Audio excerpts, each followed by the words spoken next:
Hello, everyone, and welcome back to the Outerhaven YouTube channel.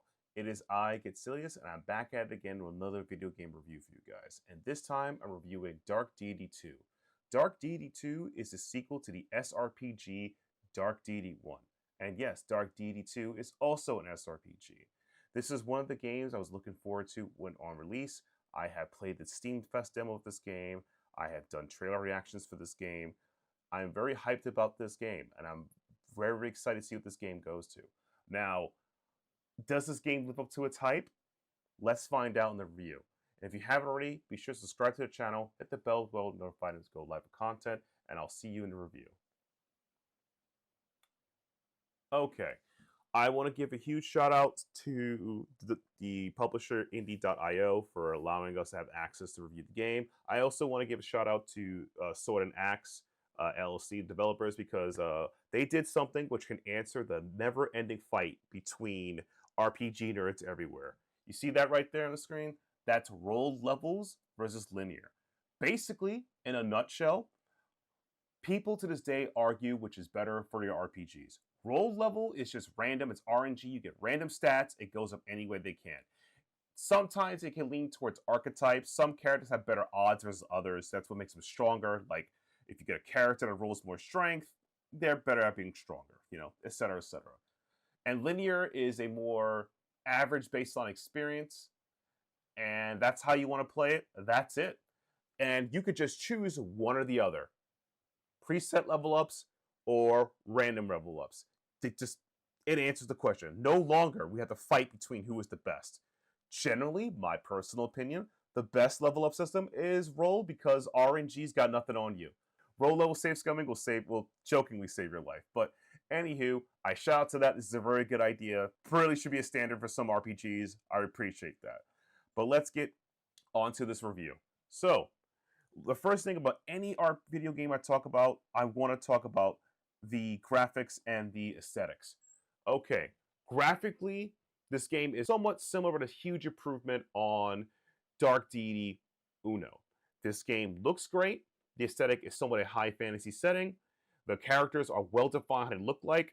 The enemies look like enemies. The waifus look like waifus. They are handsome. They are beautiful. These people are great. I love the graphics. I love the aesthetics. I love how it all looks. Overall, I give this game aesthetically and graphically a 5. It's a 5. It's getting there. It's up.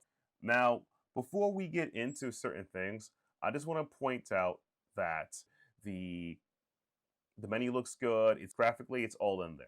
The second thing I want to talk about is the audio and sound effects. So, Dark Deity 2 does something that I've always asked for a lot of indie RPG people to do for their games is you got to incorporate voice acting or somehow get some voice acting. They have a full roster of voice acting in the game.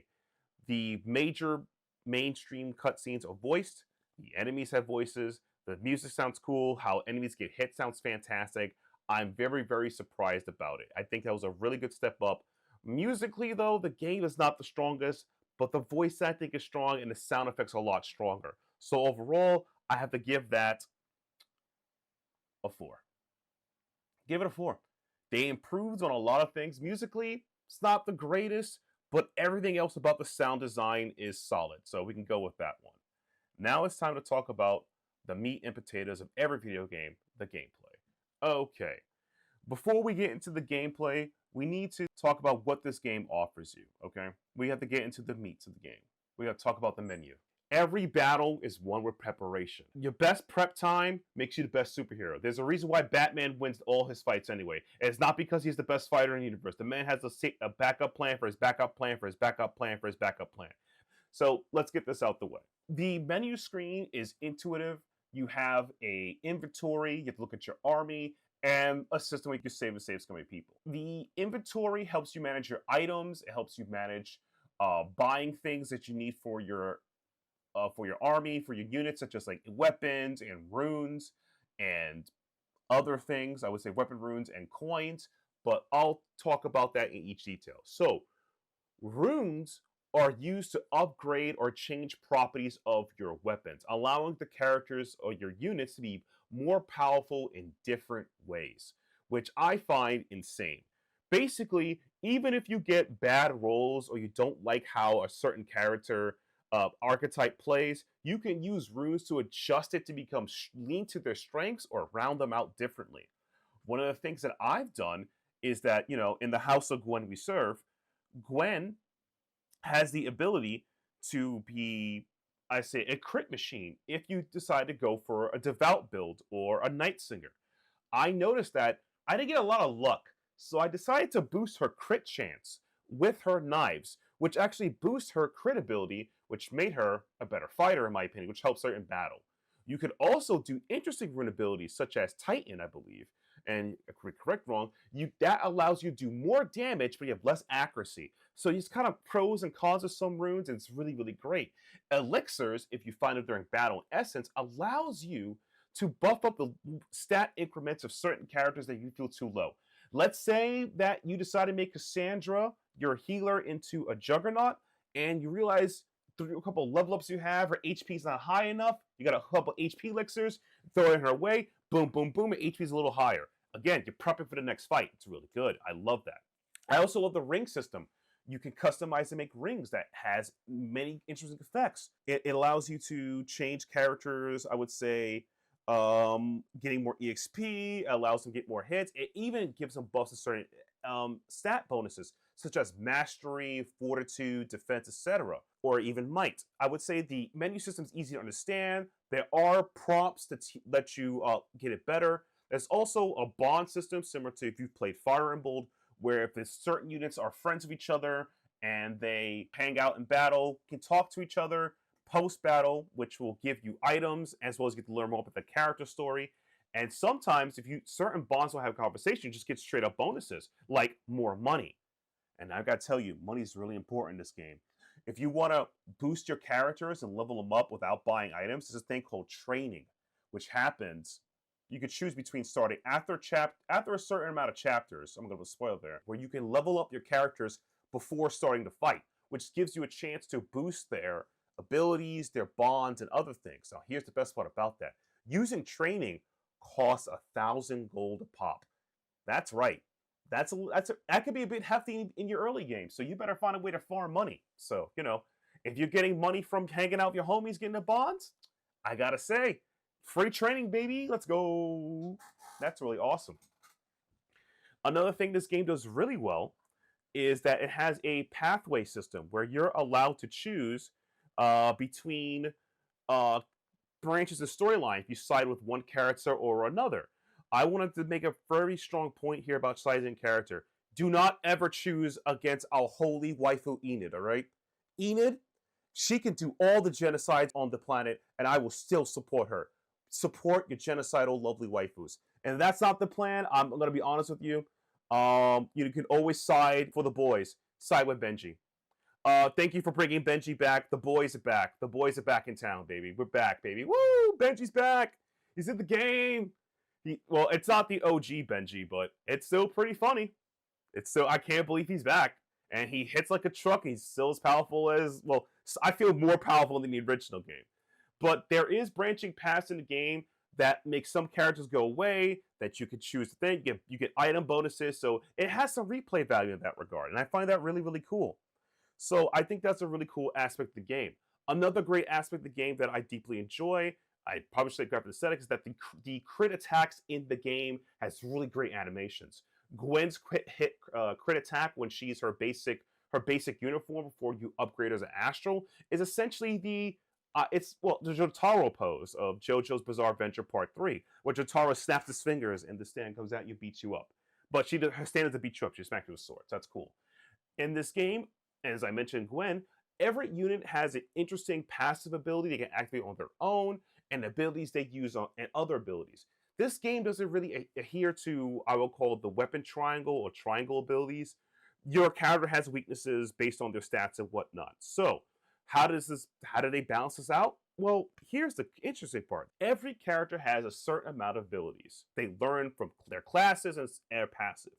Now, these abilities cost MP to use, and you generate, mana. You generate mana every turn. I believe it's 10 mana per turn you generate. You can use your abilities to OTK your opponent if set in the right position. Because after you use your mana abilities, if you're within range, you can also do an attack, which is a really, really cool effect. Now, I mentioned a lot of characters have some interesting passive effects. Gwen has the ability that every time that Gwen KOs an enemy, she gains a light guard ability that reduces the amount of damage she'll take the next time an enemy attacks her. This can stack with other abilities, such as if you have I believe the Gaia Abd, an Earthbender. I made Arthur into a Geomancer to do that. Where that if you're within range, when Arthur heals you as a Geomancer, you also get an extra chance to guard more damage. I made Riordan a Tamer, where that if he casts his call the ability, he also provides a more defensive buff to the party, which I think is really cool. Which also, again, this game has a lot of elements, not just from like games you like Fire Emblem, it also has elements from other SRPGs, like I would say Disgaea, where that it rewards playing combo and aggressive, like many of those games. I think it's really neat. It has a lot of elements that play that way. So depending on your play style, you can play aggressively or maybe defensively. But if you play the game on normal and above, there is a turn limit to your battle, so you can't just turtle forever. You do have to apply some pressure. There is a relaxed mode that allows you to play without turn limits, so that's about it. So that's kind of interesting. So it's for both type of players. If you want to grind to the ground, go for it if you're that way. But yeah, this game does a really fantastic job of doing both of those in a pinch, and I love it. I love how the game actually rewards combos in many ways of beating it, because again, since it's not like a triangle system or RPS system, like, I would just make a classic RPS system, I would say, like in Fire Emblem, or I believe Dark Deity 1 had kind of an RPS system, rock, paper, scissors system, where some weapons are weaker than others. But in Dark Deity 1, I'll just make this is a quick like tangent to discuss it. There were like 4 weapon types per character, and each of them had different effects, and you level them up, and some did this, and it was a bit daunting for someone who plays RPGs like myself, because I was like, okay, this does this, that does that. Like, that's okay, sure, let's go, buddy. But it wasn't my jam. But I do like that in Dark Deity 2, that there is no like weapon RPS triangle system, like it's like, sword be act be lance like Fire Emblem.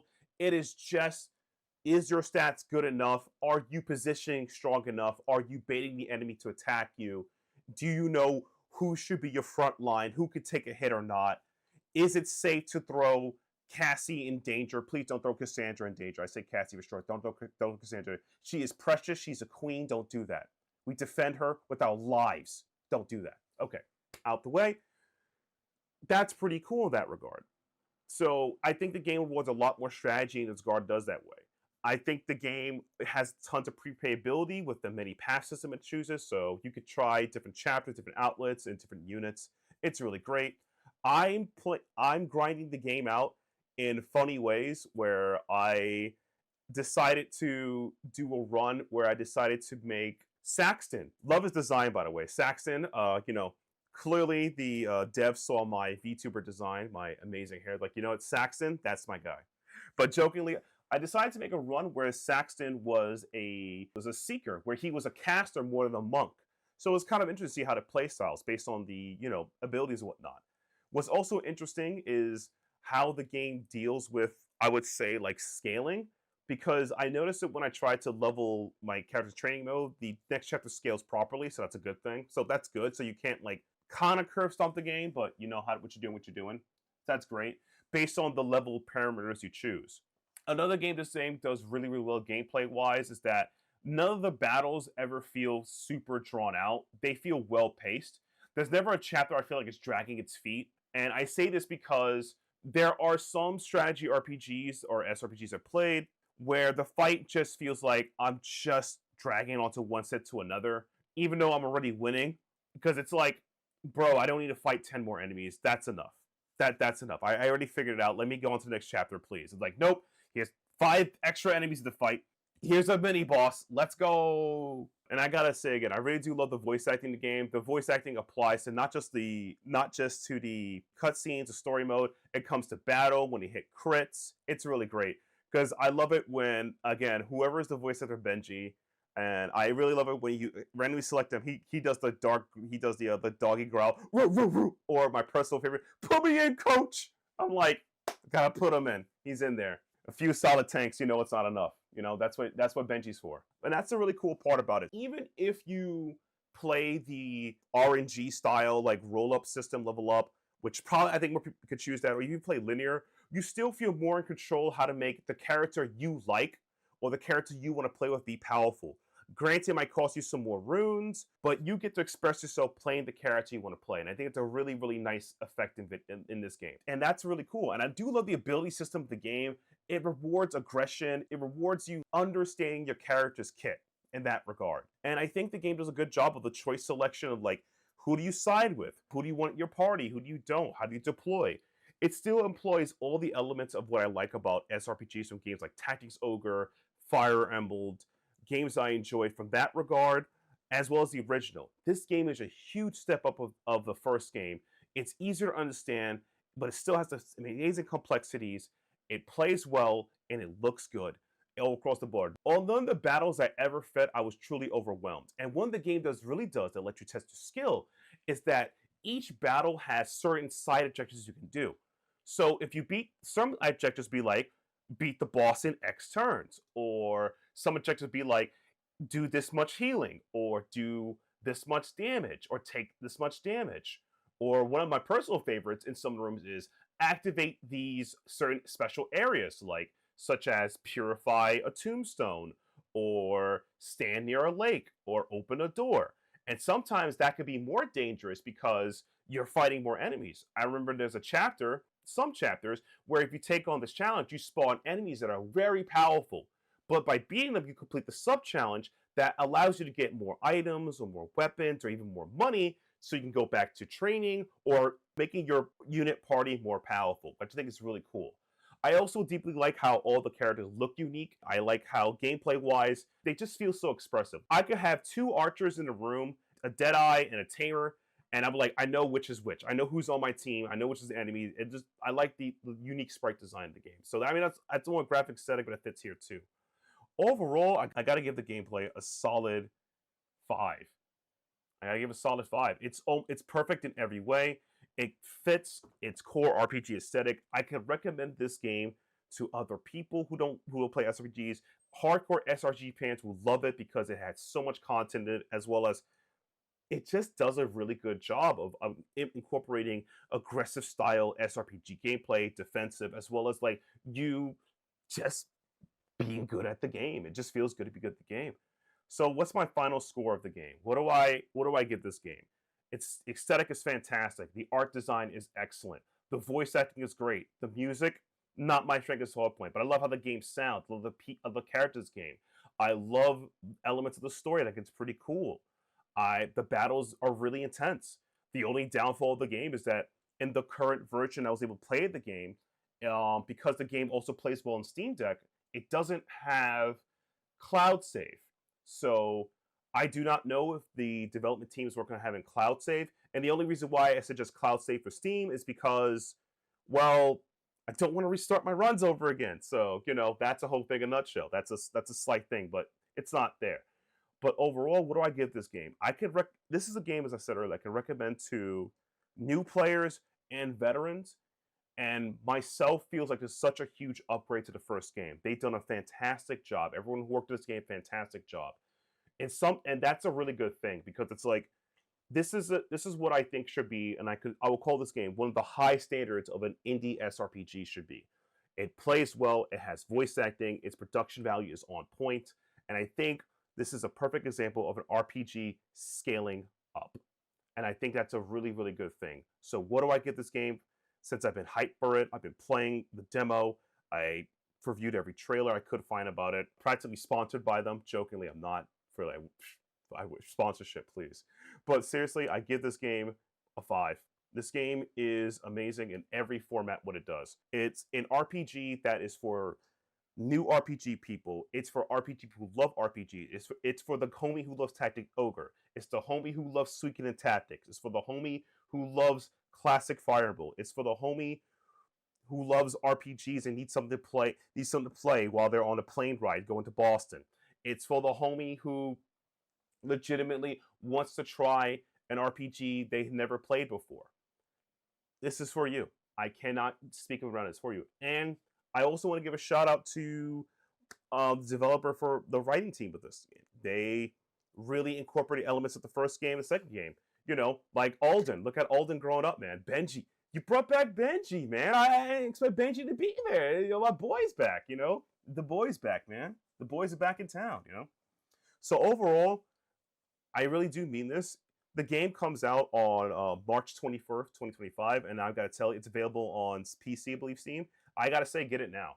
This is a fantastic RPG experience I recommend people play, and I hope to see you guys on the future. Be sure to follow me on Twitter @GetSilius. Follow me on Blue Sky @GetSilius.